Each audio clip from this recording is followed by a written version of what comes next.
네, 안녕하세요. 저 고려대학교에서 경제학 가르치는 김진일이라고 합니다. 반갑습니다. 그러니까 한국도 이제 4분기에 두 번 미팅을 하는데, 그 중에 첫 번째 게 다음 주 금요일 날이죠. 네, 우리가 보통 목요일 날 하는데 아마 한글날 때문에 그 한국은행 분들 일하시기 편하게 하루 뒤로 미뤄주신 것 같은데, 지난번에도 약간 뭐 내리는가 안 내리는가 하다 결국은 이제 안 내리는 걸로 결론이 났었는데, 그래서 그러면 이제 이번에는 내리는 것으로 포워드 가이던스 선제적 안내도 많이 하셨고 했는데, 또 최근에는 뭐 어젯밤에 그 이스라엘 레바논 문제도 있고 해서 또 오늘은 조금 또 시장이 또 반대로 흔들리는 것 같아요. 네. 그래서 미국을 주로 전 보는데, 미국을 보니까 지난주만 해도 그 다음번에 25bp 내리는 것보다는 50bp 내리는 게 더 많았는데, 최소한 시장에서 보기는. 오늘 보니까 또 반대로 꽤 25bp가 훨씬 많아졌는데, 그 얘기는 그만큼 우리나라 시장에서 금리를 내릴 때는 좋지 않은 여건인 거죠. 그래서 뭐 제가 매일매일 보질 않아서 어느 정도가 이스라엘 레바논 문제인지는 모르겠는데요. 또 반반인데 그래도 그동안 해온 게 있으니까 일주일 동안 큰 일만 나지 않으면 이번에 한 번 정도 내리지 않을까 생각을 하는데, 또 일주일 동안 외국도 봐야 되고, 또 그와 관련돼서 환율의 움직임, 그리고 외국 자본의 움직임은 굉장히 면밀하게 봐야 될 것 같습니다.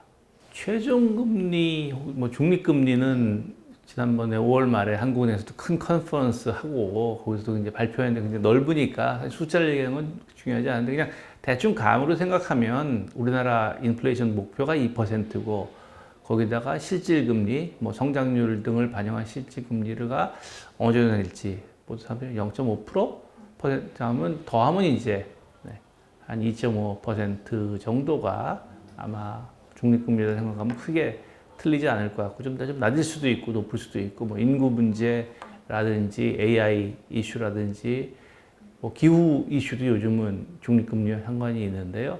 그런 여러 가지들 가지고 굉장히 변화가 심하긴 하는데요. 그 정도 생각하고요.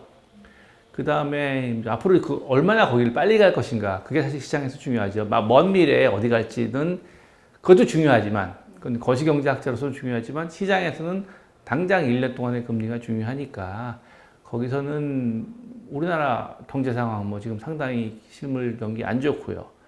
미국은 노동시장도 좋다가 약간 안 좋아지기 시작하고, 그 다음에 실물 경기 쪽이 미국도 안 좋은 측면이 있으니까요.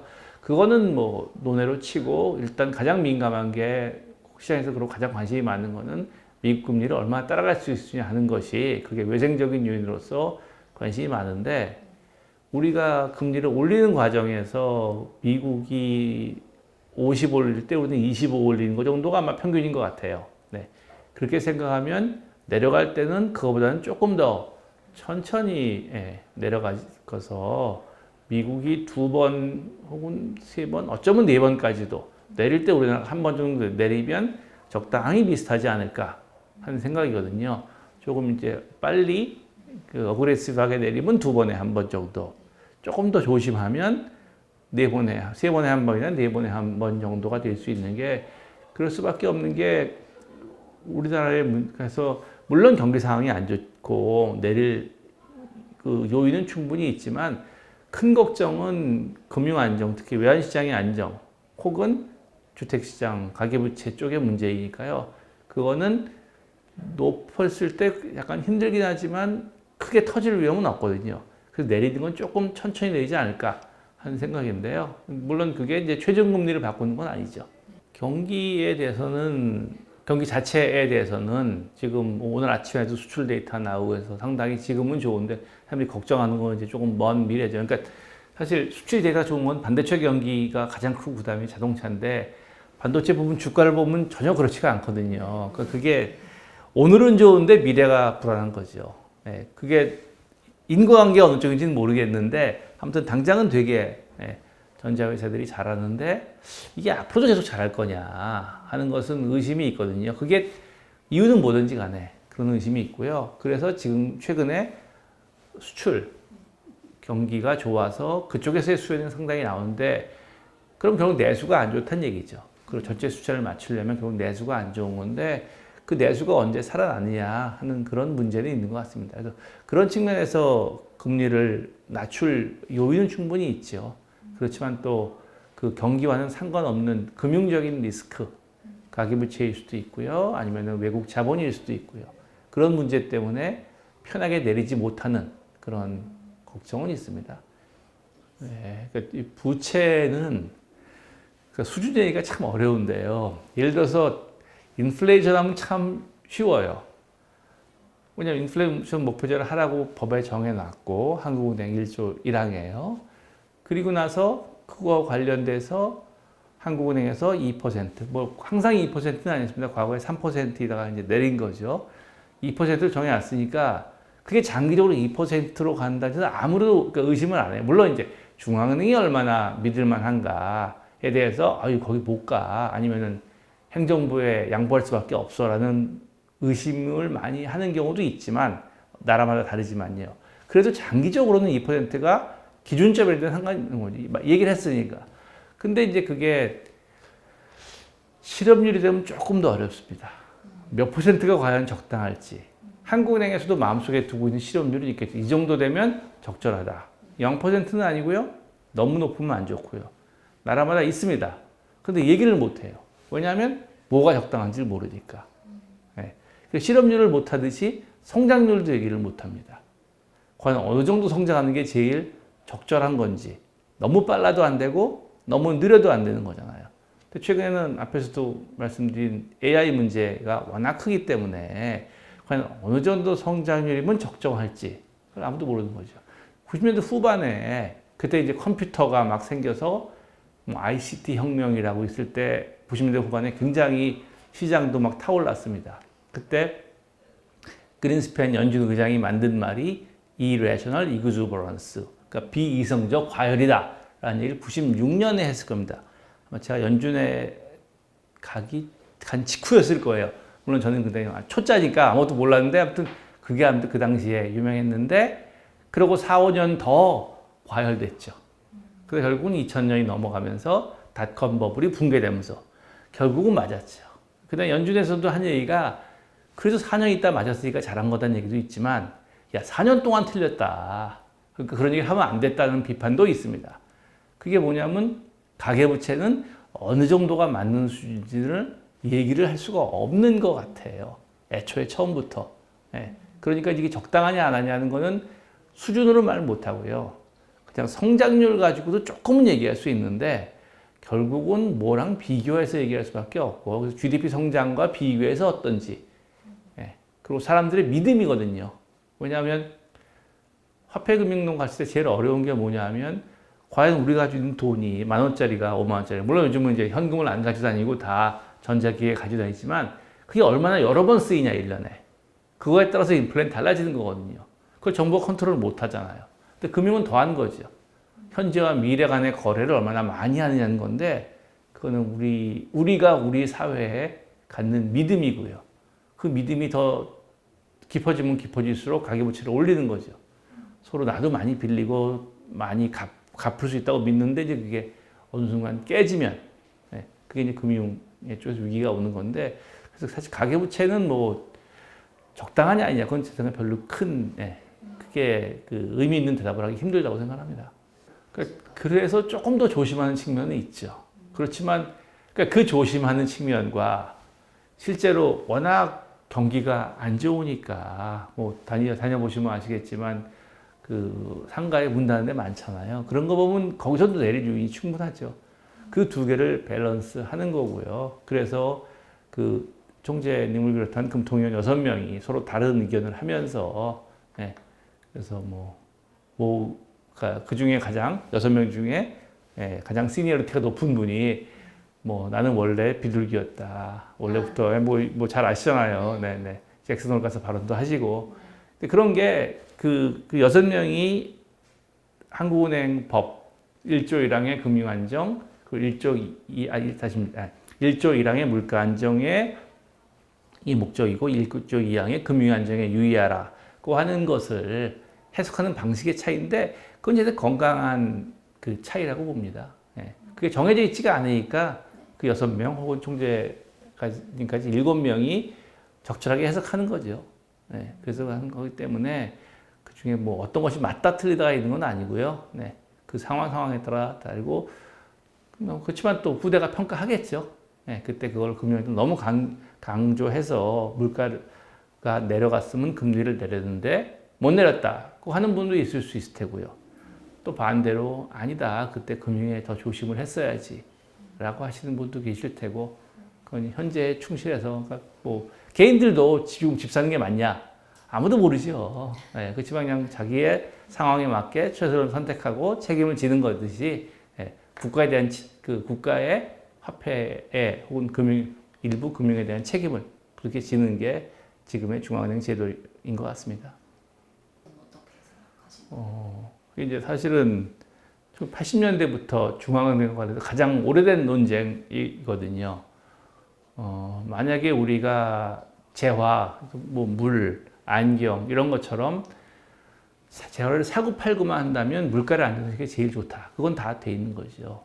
근데 그러다가 그런 단순 재화가 아니라 좀 오래되는 자본들, 집은 한 번 사면 오래 가지고 있잖아요. 그러다 보니까 그 미래에 대한 예상이 가격을 변동시킨다는 말이죠.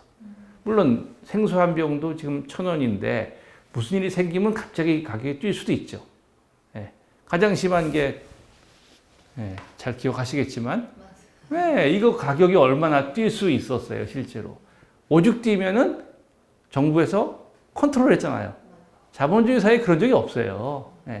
그런 식으로 그런 경우가 있지만 그게 미래에 대한 예상 때문인 거잖아요. 근데 집은 원래부터 미래에 대한 예상이잖아요.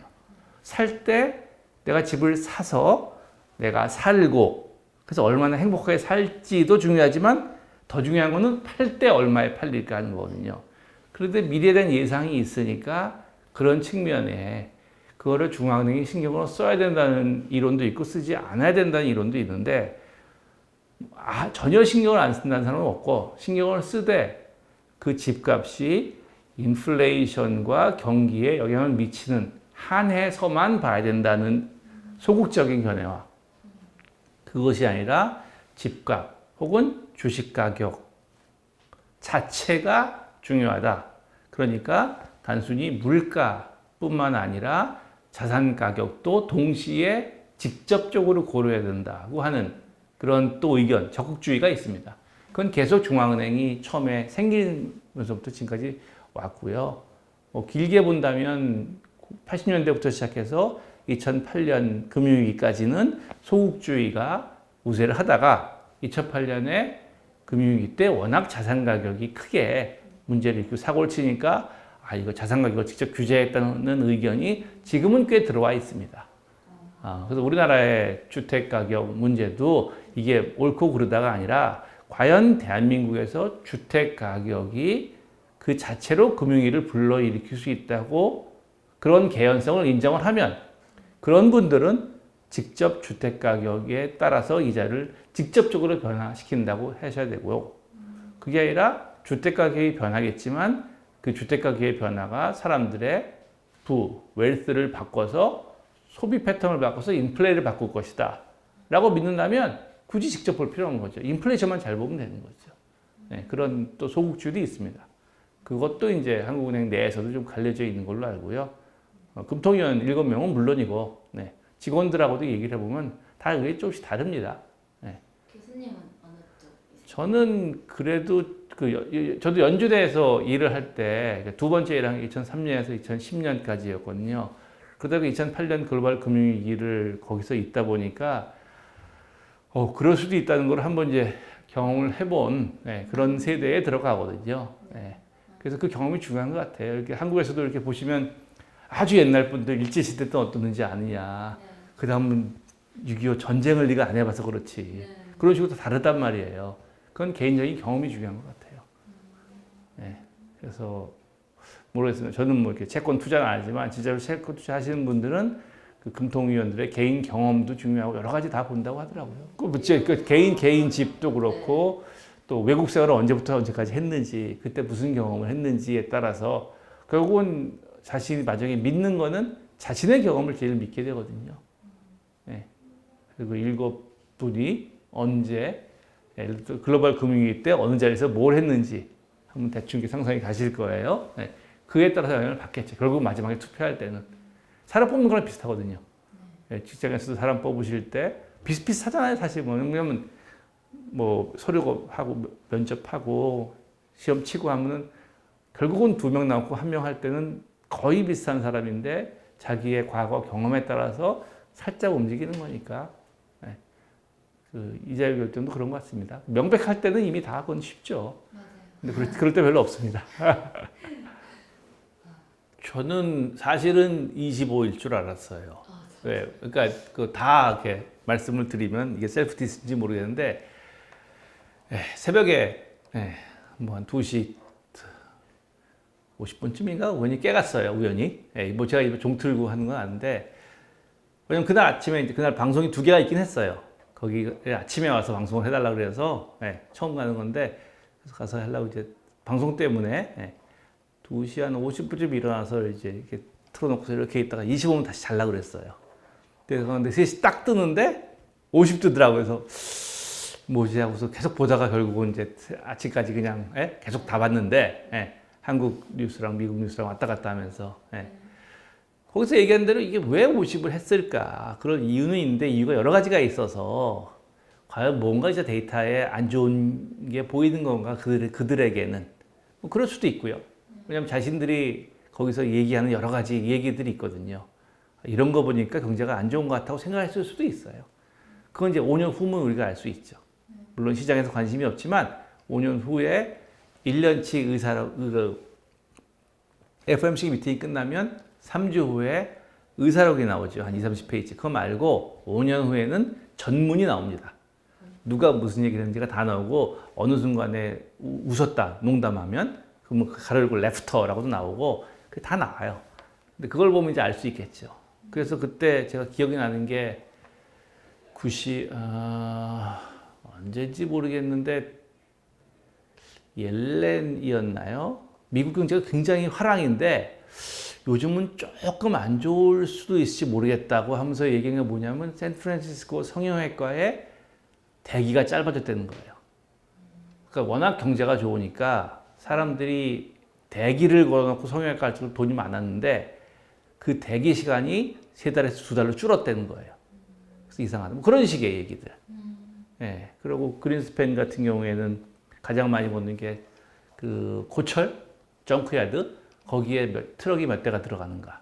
그게 자기는 가장 좋은 경기 인디케이터라고 하고요. 그런 식으로 많이 얘기를 합니다. 저 같은 경우에도 2003년에 다시 이제 워싱턴 DC에 가서 취직을 했는데 그때쯤 되니까 그전과는 달리 그 고급차, 일본, 독일 고급차가 굉장히 많아지고 점점 늘어났어요. 그러다 집값이 올라가니까 사람들이 그 돈으로 사는 거죠. 그러다가 이제 어느 순간에 한계를 다다르면 이제 그때부터 떨어지기 시작하는 게 건데 그러면 과연 뭘 받쳐서 50bp를 한 건가? 그런 얘기도 있고 아니면 이게 또 좀 더 보험성인가? 그런 얘기도 있고요. 아니면 그야말로 정치적인 이유. 그것도 이게 나오고요.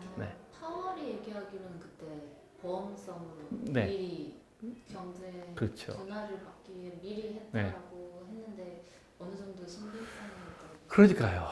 실제로 만약에 그 어떤 조직에 근데 미국이라는 조직이죠. 아니면 정경대학이라는 조직에 문제가 있을 때 학장님이 그걸 알아도 이게 위험해서 이거 한 거다라고 얘기하는 게 안 좋을 수도 있어요. 조직의 입장에서는 그냥 그 보험성이다 얘기하고 지나가는 게 나을 수도 있는 거죠.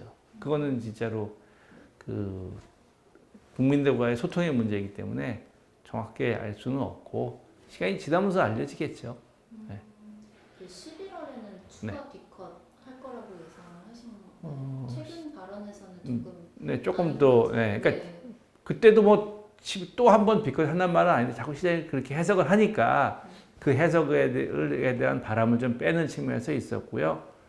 그리고 이스라엘 레바논 사태가 이렇게 악화되면 그러면 그 두 가지 측면이 있죠. 수요가 악화되는 면에서는 더 비컷을 할 요인이 있지만 공급 측면에 인플레가 나오는 것은 또 반대로 약간 완화적으로 갔다간 위험할 수 있는 그럴 수도 있는 거죠. 유가가 조금 관건. 네, 유가가 관건인 거죠. 우리가 환율이 관건이듯이 네.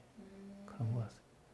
근데 또 마침 11월 FMC가 네. 그 대선 끝나고 그것도 역시 금요일 날. 네. 우리나라는 지지에서. 한글날 때문에 금요일 날 하는 거고 미국은 대선 때문에 금요일 날. 네. 아니, 목요일이죠. 목요일이고 네. 우리 시간으로 저희, 금요일이죠. 네, 저희. 우리 시간으로 금요일 새벽에. 네.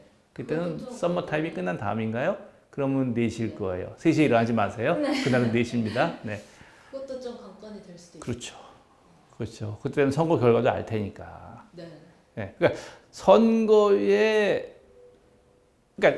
결과를 알고 그에 따라 바꾸는 건 아니지만 선거 결과를 알면 미국의 경제에 대한 예상이 바뀌잖아요. 네. 그거는 좀 하고 싶은 거죠. 기다렸다가. 네. 뭐 자기들도 투표하고 그러고 이제 이동하는 시간이 있으니까요. 미국 전국에서 네. 워싱턴 DC로 모이기 위해서 네. 네. 그런 시간도 있으니까 이제 화요일, 수요일 미팅을 하지 못하고 수요일, 목요일 미팅을 한 거죠. 네. 그들로서 화요일 날 선거니까 선거 결과 나오고 나오기 전에 비행기를 탈 수도 있겠네요. 서부에서는. 네. 그 주가 굉장히 바쁠 것 같아요. 그렇습니다. 네. 그리고 또 미국 잘 아시겠지만 워낙 선거제도 복잡해서 그날 안 나올지도 몰라요. 아. 네. 많은 네. 스트레스가 있잖아요. 우리 기업들이. 그 아까 초반에도 말씀해 주셨지만 미국이 저희보다는 조금 더 빠르게 금리를 올린 측면이 있잖아요. 더 빠르게 올리고 속도를. 네, 네. 더- 시기는 우리가 빨랐지만 네, 네, 네. 우리는 천천히 올렸고 네. 그들은 좀 늦게 올렸지만 훨씬 네. 더 급격하게 올렸죠. 네, 크게 올렸는데 내릴 때의 속도 폭을 혹시 예상을 해보신다면 지금 한번 처음은 B컷으로 시작을 했는데 네. 네. 그 다음은 뭐 어느 계속 B컷을 한 것보다는 미래에 대한 예상만 잘 컨트롤할 수 있다면 그러면은 그냥 부드럽게 오래 가는 게 좋을 거 같아요. 더 일반적으로도 선호하는 거긴 합니다. 네, 크게 충격을 주지 않고. 네. 그러니까 왜냐하면 그 무슨 문제가 있을 때는 크게 충격을 줘야지만 그렇지 않은 경우에는 그냥 아무도 모르고 지나가는 게 사실 제일 좋은 거거든요. 네. 그렇게 하는 게 좋은 건데 지난번에 약간 이제 충격요법을 했는데 그래서 이제 뭐 그 점도표에 나온 것도 네, 올해 50 내리고 25 해서 네. 올해 네 단계 네. 또 내년에 4단계 네. 그러니까 그러면 2번마다 한 번씩 하는 거죠. 그 다음엔 2단계 뭐 이런 정도로 점도표가 나가는 거 보면 네, 그렇게 천천히 하는 걸로 봐고요. 그 속도는 아마 미국이 그래도 우리나라보다 훨씬 빠르지 않을까 생각을 합니다. 네. 그러니까 그 독립적이라는 게 그러니까 중앙은행이 정부의 독립적이라는 건 영향을 받느냐 안 받느냐 그런 얘기고 여기서 연준의 독립적이라는 거는 예를 들어서 연준하고 유럽 중앙은행도 가지고도 통계적으로 계량 경제학을 통해서 많이 분석을 합니다. 서로 얼마나 영향을 미치는지에 대한 분석은 많은데요. 이 금융시장이 큰 나라가 더 영향을 많이 미칠 수밖에 없는 거죠. 예. 근데 미국 시장이 제일 크고 더군다나 금융시장의 크기에 비해서 달러가 차지하는 위치는 더 크니까 물론 100%는 아니지만 그리고 과거보다는 많이 줄었지만 예. 그러니까 44년에 브레튼 우즈부터 시작해서 71년에 닉슨 샥이 올 때까지의 영향보다는 그들 이후에 많이 줄었습니다. 왜냐하면 71년부터 달러를 가지고 와도 금으로 안 바꿔주기 시작했으니까요. 그래도 그렇지만 아직까지도 절대적으로 우위에 있는 통하고 그렇다는 의미에서 미국이 가장 독립적으로 할 수 있고요. 네, 그래서 미국도 근데 물론 다른 나라를 신경을 쓰긴 써야 합니다. 처음에 44년 이후에는요. 미국의 연준에 국제국이라는 게 없었습니다. 굉장히 나중에 생겼어요. 정확히 연도지가 기억이 안 났는데 국제국이. 그래서 이제 한국은행도 조사국이라는 게 있잖아요. 그리고 통계국이 있고요. 근데 연준이나 일본은행은 그러니까 조사통계국이라는 게 있습니다. 네, Research and Statistics가 있는데 그게 한국은 조사국은 국내 경기전망이고 통화정책국은 그 통화정책에 대한 전략 수립이잖아요. 근데 미국은 처음에 그 조사국이라는 게 조사국밖에 없었어요. 그래서 거기서 우리나라는 조사국, 통화정책국, 국제국 역할을 다 하는 게 조사국이었는데 그러다가 60년대인가 70년대 기억은 안 나는데 그때 국제국을 분리시켰다 그러더라고요. 그 얘기는 뭐냐면 그 전까지는 미국의 통화정책이 다른 나라에서 완전히 독립적이었던 거죠. 그러다 조금씩 의존하니까 야, 이거 다른 나라도 봐야 되겠구나. 근데 유가 문제가 제일 컸죠. 그래서 국제국이 나왔고, 네, 그런 식으로 된 거거든요. 그렇다 보면 다른 나라인데 우리나라나 대부분의 중앙은행은 국제국이 처음부터 있었을 겁니다. 워낙 국제 이슈가 중요하니까. 그렇다는 의미에서 독립적이기 힘든데 과거보다는 많이 독립적이 된 거는 그거는 우리나라 경제가 그만큼 튼튼해진 거죠. 네. 달러가 움직여도 꽤 건강한 거죠. 과거에는 미국 기청 한국 그냥 독감 걸린다 그랬거든요. 네. 근데 지금은 독감은 아니고 감기는 걸리는 거죠. 네. 그래도 왜 감기가 걸리냐고 하는 사람도 있지만 독감 안 걸리는 게 어디냐고 하는 사람도 있거든요. 네. 그래서 과거보다는 독립적이다는 의미고요. 그렇지만 또 완전히 왜 마음대로 못하냐. 마음대로 했다가는 피해를 보니까요. 네. 수출도 그렇고 금융은 더 문제고요. 수출은 그나마 시간이 걸리는데 금융은 뭐 사람들이 클릭 한 번이면 돈 다 빠지는 거잖아요. 네. 근데 뭐 돈 그렇게 빼버리면 버텨낼 나라 하나도 없습니다. 네. 그러니까 빼서 자기네가 손해가 되도록 우리가 스스로를 튼튼하게 만드는 수밖에 없는 거죠. 네. 그러니까 대응이라는 단어 그리고 독립적인 야인다를 올라가는 거나 내려가는 대칭적으로 말하면 지금 말씀하신 게 딱 그대로 맞습니다. 올라갈 때 내려가는 것도 미국이 자꾸 내리니까 내려서 우리한테 문제가 생기는 건 아니지만 내리니까 우리도 내릴 수 있는데 경기가 안 좋으니까 당연히 내렸어야지 하는 의미에서 대응적이긴 한데 근데 사실 완전히 대칭적은 아니에요. 무슨 말씀이냐면 우리나라의 금리가 높아서 외국 자본이 들어오는 거는요. 아주 큰 문제는 아닙니다. 금리가 낮아서 돈이 빠져나가면요. 그건 당장 문제입니다. 돈을 줘야 되니까 달러를. 근데 금리가 너무 돈이 들어오면 또 싸놓으면 돼요. 그 자체는 문제가 아니에요. 오히려 우리가 건강하다고 생각해서 돈이 들어오면 그건 좋은 거죠. 근데 문제는 뭐냐? 나중에 나갈까 봐. 그것도 갑자기 나갈까 봐. 한국도 90년대 중반에 그렇게 외국에서 돈이 들어와서 우리 OECD 가입하고 얼마나 대한민국이 그 당시에 좋았어요. 그 당시 이제 얘기해 보시면, 그러니까 대한민국에 그런 정도의 그런 데가 없었대요. 저는 그 당시에 미국에 있었는데, 미국에 있어서 보면 한국에서 이제 손님들이 높은 분이 오실 때 굉장히 이렇게 여유롭게 오셔가지고 여유롭게 대접을 하세요. 그러니까 큰 식당에서 사람들 불러서 연설하시고 이제 그걸 대접을 많이 하시고 그 정도 한국에 돈이 많았던 거죠. 그러다 돈이 97년에 한꺼번에 빠지니까 문제가 생기거든요. 근데 그렇다고 그게 걱정된다고 돈이 안 들어오게 할 수는 없죠. 네. 그러니까 그런 비대칭성이 있으니까 들어온 거는 당장은 문제가 아니에요. 네. 그걸 나중에 컨트롤하면 되거든요. 근데 빠지는 거는 당장 문제가 돼요. 그런 의미에서 한국 이자율이 너무 낮는 건 당장 문제지만 너무 높은 거는 그런 의미에서는 당장 문제는 아니에요. 경기 측면에서 당장 문제이긴 하죠. 네. 그래서 그 시기가 좀 다른 그런 비대칭성 때문에 한국은행이 어느 나라 중앙은행이 그렇지만 보수적으로 되어 있고 더군다나 한국은행 금융안정이라는 1조 2항에 그 금융안정에 유의하라는 말이 들어있으니까 그러니까 아무래도 조금 더 보수적일 수밖에 없는데 네, 그건 뭐 한국은행 법이 그렇게 되어 있으니까요. 네. 그들은 법을 따를 수밖에 없고요. 그렇게 생각합니다. 혹시 아까 10월에 25bp 내릴 네. 거라고 전망을 해주셨는데 10월, 11월 연달아 내릴 가능성도 있을까요? 예를 들어서 내리고 나서 미국이 네, 11월에 내리거나 아니면 심지어 만약에 비컷을 한다. 그럼 또 더 여유가 있는 거죠. 그리고 이스라엘 중동 문제가 크게 악화되지 않고 그리고 내수 문제가 계속 안 풀린다면 그러면 좀 금리를 내려서 내수 문제를 조금 더 할 수도 있는 거죠. 근데 내수는 뭐 계속 안 좋은데 그건 급격히 왔다 갔다 하지는 않거든요.